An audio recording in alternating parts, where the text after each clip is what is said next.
इस वक्त मैं हूँ बोध गया में, और बोध गया में जैसे कि आह्वान था भाजपा की तरफ से कि यहाँ पे बुद्ध जयंती बोध गया में मनाया जाएगा, और तमाम जितने भी भाजपा के पदाधिकारी हैं तमाम स्टेट से वो यहाँ पे आएंगे, और 12 मई यानी बुद्ध पूर्णिमा वाले दिन यहाँ पर आकर के सभी लोग बुद्ध पूर्णिमा मनाएंगे। और जिस प्रकार का विरोध प्रदर्शन देश में चल रहा है BT 49 को लेकर के, उस विरोध को भी इसमें मतलब कि सम्मिलित किया गया है।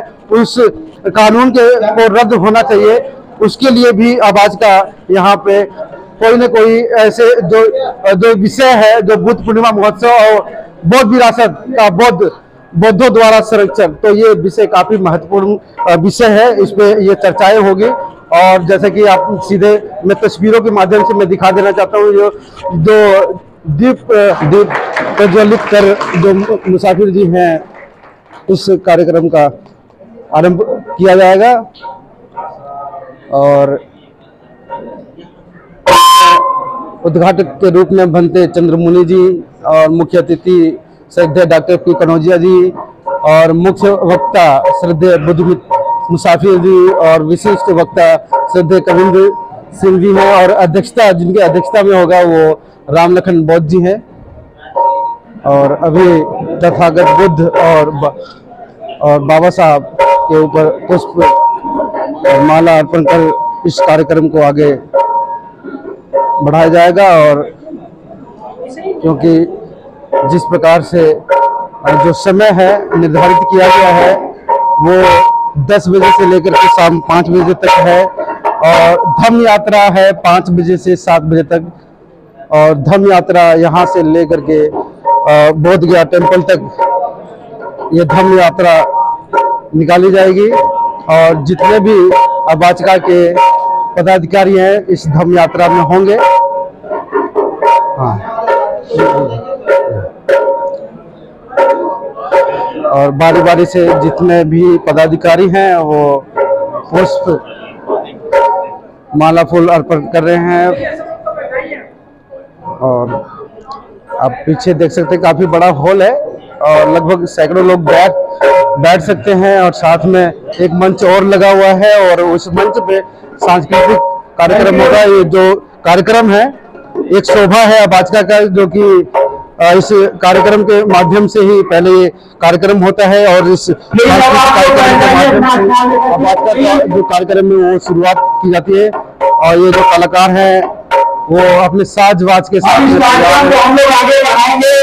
हम सीधे चलते हैं, हम बात करेंगे भाजपा के जो राष्ट्रीय अध्यक्ष है बुद्ध मुसाफिर जी, उनसे हम बात करेंगे। जो आज का जो विषय है बुद्ध पूर्णिमा महोत्सव एवं बौद्ध विरासत का बौद्धों द्वारा संरक्षण, जो कि बौद्धों द्वारा संरक्षण होना चाहिए, क्योंकि बौद्धों के हाथ में होना चाहिए कि नहीं होना चाहिए। आज 90 दिन हो चुके हैं BTMC एक्ट, जो महाविहार बचाओ का आंदोलन चलते हुए, और आज 90 दिन है। और इसी के साथ में आज ऐतिहासिक पल ये है कि भाजपा का जो बुद्ध पूर्णिमा जो मनाया जा रहा है खुद बोध गया में मनाया जा रहा है। सर, आपका स्वागत है आवाज भारत में। सब तो पहले तो सभी मीडिया साथियों को बहुत बहुत धन्यवाद और साधुवाद, मंगल कामना।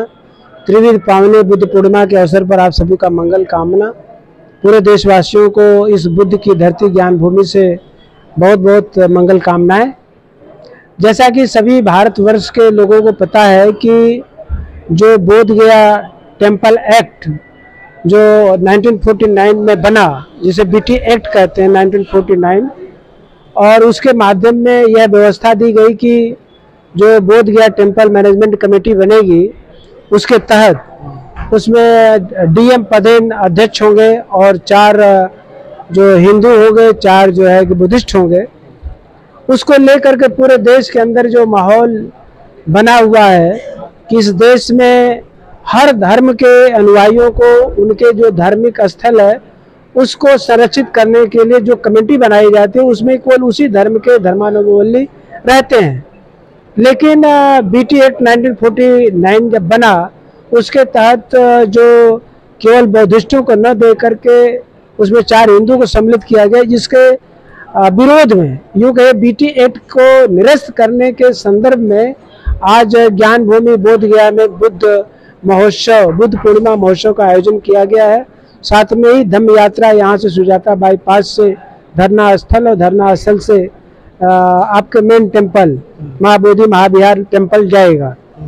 और आज के दिन मैं यही इस कार्यक्रम के माध्यम से, बुद्ध महोत्सव के माध्यम से और धम्म यात्रा के माध्यम से पूरे देशवासियों को और जो हमारे विदेश में बौद्ध धर्म के मानने वाले लोग हैं उनको संदेश यही देना चाहेंगे कि यह आंदोलन किसी व्यक्ति के या किसी धार्मिक संस्था के विरुद्ध में नहीं है, बल्कि अपने मानवीय हक और अधिकार और धार्मिक स्वतंत्रता के लिए है। इस धार्मिक स्वतंत्रता की लड़ाई हम लोग लड़ रहे हैं और यह लड़ाई वास्तव में लड़ने की जरूरत नहीं है। सरकार को स्वतः संज्ञान में ले करके जो बौद्ध धर्म के जो मानने वाले लोग हैं, धर्मावलंबियों के साथ न्याय करना चाहिए और बीटी एक्ट में ऑलरेडी संशोधन करके या उसको रद्द करके पुनः इसको नए ढंग से सृजित करके कि यह बीटी एक्ट 1949 को रद्द किया जाता है और बीटी एक्ट 2025 को बनाया जाता है 2025, जिसमें केवल बौद्धों का इसमें रहेगा, ट्रस्टी रहेंगे, वही इसको संचालित करेंगे, ऐसा वो बनाएगी। इस बौद्ध महोत्सव के माध्यम से यह संदेश देना है। और दूसरी चीज़ है कि जो टाइटल आप लोगों ने देखा होगा कि बौद्ध विरासत बौद्धों का, जो बौद्ध विरासत का संरक्षण बौद्धों द्वारा किया जाना चाहिए। और ये इस आदर्शन पर आधारित है कि आप रामलला को देख लीजिए, रामलला जो ट्रस्ट बना वहाँ केवल हिंदू लोग हैं। आप चाहे पुरी का मंदिर देख लीजिए, चाहे आपके जगन्नाथ का देख लीजिए, चाहे आप शिरडी का साईं बाबा देख लीजिए, चाहे मुस्लिम के मदरसे को देख लीजिए, चाहे सिख, नहीं पूरा हम मात्र हिंदू मंदिर पर सेंट्रलाइज नहीं हो रहे हैं। जितने चाहे बहावी धर्म को मानने वाले लोग हैं, चाहे मुस्लिम धर्म को मानने वाले हैं, तो उनके जितने भी जो धार्मिक प्लेस हैं, उनके जो भी प्लेस वर्शिप प्लेस है, उसकी जो मैनेजमेंट कमेटी बनाई जाती है उसी धर्म के मानने वाले अनुयायी उसके रहते हैं। उसी तरह से बोध गया का जो टेम्पल है महाबोधि महाविहार है, इसके भी मैनेजमेंट कमेटी में केवल बुद्धिस्ट हो, ये हम लोगों की डिमांड है। और हम पूरे देशवासियों से अपील करते हैं कि ये जो आंदोलन चल रहा है इसको तब तक जारी रखें जब तक कि भारत सरकार और आपके बिहार सरकार बीटी एक्ट को निरस्त नहीं कर देती है और नया एक्ट बना करके ये बौद्धों को सौंप नहीं देती है इसका प्रबंधन, तब तक ये आंदोलन चलता रहेगा। यह आंदोलन संवैधानिक है, संवैधानिक दायरे में है, मानवता के पक्ष में है और भारतीय संविधान का जो प्रियम्बल है, प्रस्तावना है, धार्मिक स्वतंत्रता है, उसके अनुकूल है। इसलिए इस चीज़ को सरकार यदि नहीं मान रही है, सरकार को यदि लगता है कि यह ठीक डिमांड नहीं है, तो उनको स्वतः चिंतन करना चाहिए, विचार करना चाहिए। और भारत के नागरिक जो बौद्ध धर्म के मानने वाले हैं, जो बाबा साहब अम्बेडकर में श्रद्धा और आस्था विश्वास रखते हैं, बाबा साहब अम्बेडकर ने बौद्ध धर्म दिया और बताया कि ये भारत के जो मूल निवासी हैं, जो SC ST OBC कहे जाते हैं आज के डेट में, तो इनको न्याय मिले और बौद्धिस्टों के न्याय मिले। बौद्धिस्टों के न्याय के लिए हम लोग बौद्ध महोत्सव इस ज्ञान भूमि बोध गया में कर रहे हैं। आज 12 मई है, बुद्ध पूर्णिमा का दिन है, त्रिविध पावनी बुद्ध पूर्णिमा है। आज के दिन सभी को इसी मांग के समर्थन के साथ और न्याय के लिए कि बौद्ध भूमि बौद्धों को हो मिले, और बौद्ध भूमि का मतलब बौद्ध टेम्पल बौद्धों को मिले, इसी डिमांड के साथ अपनी बात को। इसी के साथ हमारे साथ में अभय रतन जी भी हैं, जो कि हमेशा मतलब बौद्धों के लिए और बौद्ध सुरक्षित रहे उनके लिए आवाज उठाते आ रहे हैं। कई सालों से आप काम करते रहे, सिर्फ 90 दिन हो गए, क्या कुछ आसार नजर नहीं आ रही है?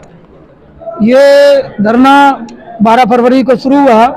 मेरे नेशनल जो राष्ट्रीय सलाहकार हैं रमेश बैंकर बहुत गुजरात से, उसको हमने 50,000 रुपए दे करके आकाश लामा को, प्रज्ञाशील जी को इसको शुरू कराया। और ये हमने कहा कि ये आंदोलन जो है राष्ट्रव्यापी और सभी संगठनों को मिला करके चलेगा। भारत में 3-4 भिक्षु संघ हैं, संघ राजा भिक्षु महासभा, अखिल भारतीय भिक्षु संघ, भिक्षु महासंघ, तीनों संघों को जोड़ करके ये संघ एकजुट करके मैत्रीपूर्ण तरीके से यूनिटी के साथ चलाया जाए, जिससे IB, CBI और इंटेलिजेंस भारत सरकार, बिहार सरकार को ये दबाव बने कि पूरे भारत का बौद्ध एक हो गया है। क्या लग रहा है कि अभी यूनिटी नहीं है? क्या अभी यूनिटी नहीं है। कैसे?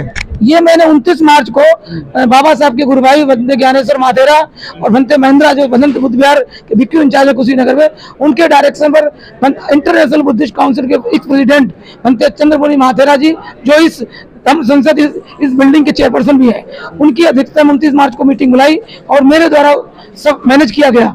और आकाश लामा और प्रज्ञाशील ने कहा हम इस मीटिंग में आएंगे, लेकिन जब मीटिंग में मैंने बड़ा प्रयास, 1 साल के प्रयास के बाद इनको एकजुट एक मंच पर ला दिया, तो ये दोनों नहीं आए। मेरा सवाल है, सीधा सीधा सवाल है, आप अंदरूनी त्रुटि को देख रहे हैं या बाहरी जो इतनी बड़ी जो त्रुटि हुई है उसको देख रहे हैं? ये अंदरूनी बाहरी दोनों की वजह से आज इनके गुटबंदी हो गई, इनमें झगड़ा हो रहा है और ये आंदोलन लगभग सफल होने के वजह असफल हो रहा है। सरकार में कोई दबाव नहीं बन रहा है। अगर पूरे भारत का सारा बिच्छू संघ एकजुट होकर आंदोलन दोबारा खड़ा करते, आज हम कालचक्र मैदान में इसको कोशिश करेंगे तो ये काम बनेगा और बौद्ध ज्ञान महावीर बौद्धों को मिलेगा और इस बौद्ध संघ को मिलेगा, और नहीं मिलेगा तो आने वाली अगली जो तारीख है सुप्रीम कोर्ट में, क्योंकि रामलला को बिना एविडेंस के आस्था का बौद्धों हिंदुओं की आस्था को लेकर के जजमेंट आया, तो ये पूरी दुनिया के बौद्धों की आस्था का केंद्र बोध गया और एविडेंस अशोका का बनाया हुआ है, इसलिए हम इसको लेकर रहेंगे और ये बौद्धों को मिलेगा।